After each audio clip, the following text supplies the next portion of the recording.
Hey guys, are you taking the SAT soon and wondering what kind of skills you need in order to get the best score you can? If so, in this video, I'm going to share with you the #1 kind of lesson topic that my private students ask me for when it comes to the reading section. And that is mapping the passage. This is probably one of the most foundational and important elements that you need to understand in order to totally crush the SAT. So in this video, I'm going to go over the parameters of how to do that. I'm actually going to steal a clip from our online course. So if you want more in-depth coverage of this, we do continue on in our online course. I'm just going to give you the parameters today so you can map it out yourself, and we'll talk about how you can do that more effectively at the end of the video. If you're wondering who I am, my name's Brooke. I've been coaching the SAT for over a decade and a half. I've scored perfectly on the SAT as an adult. I had a recent student score a perfect 1600 on the most recent version of the exam. I also teach ACT prep. I've scored perfectly on that. I've coached a student to a perfect score and lots of other students to wonderful scores that have gotten them into places like Harvard or Penn or wherever it is that their dreams wanted to take them. So that's my story.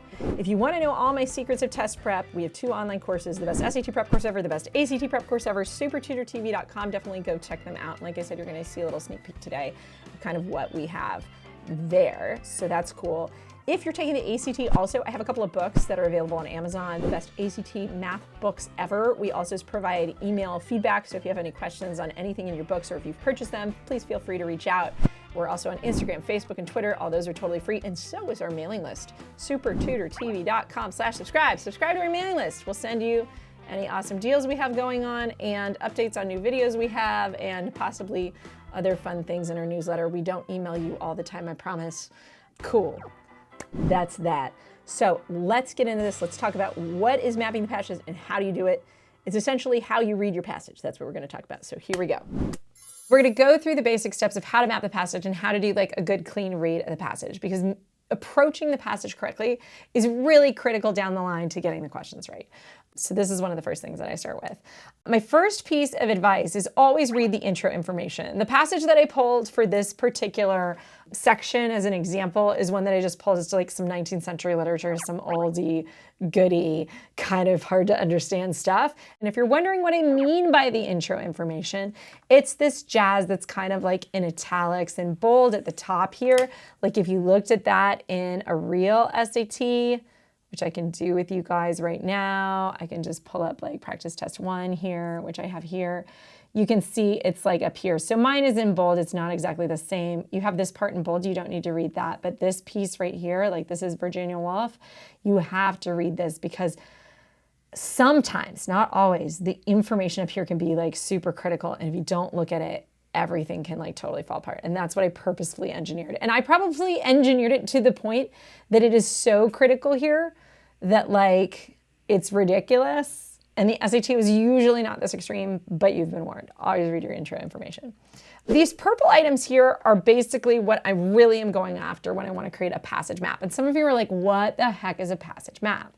A passage map is basically like your shorthand kind of brain notes on where everything is in the passage. So you know, oh, at the beginning, we're talking about the time when he was a little boy.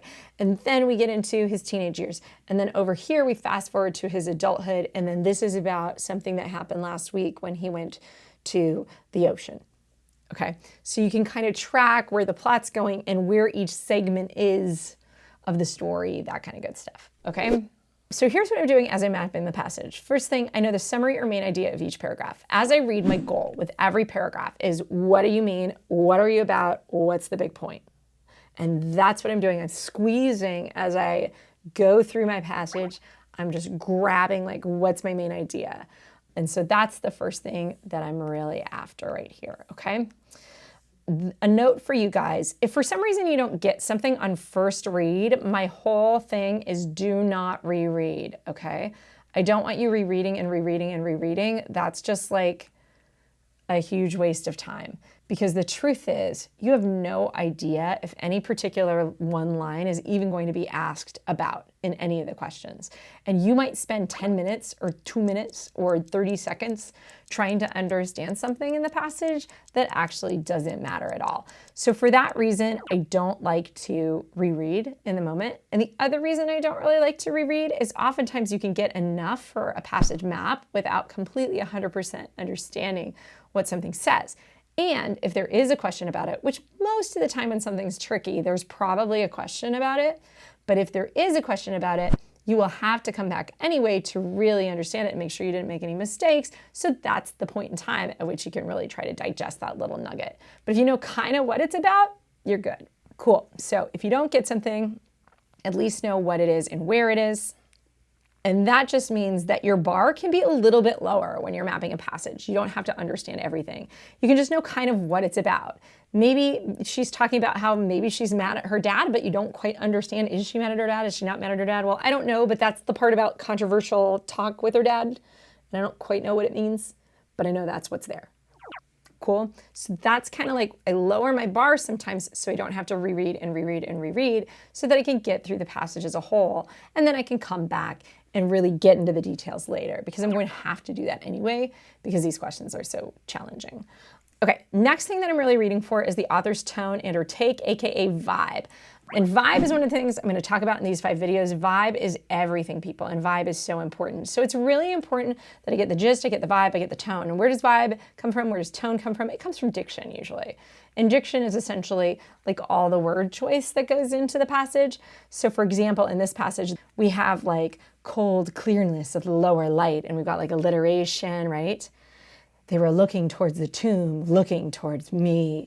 And you see how like when I read it, it sounds like boom, boom, boom, like dramatic, right?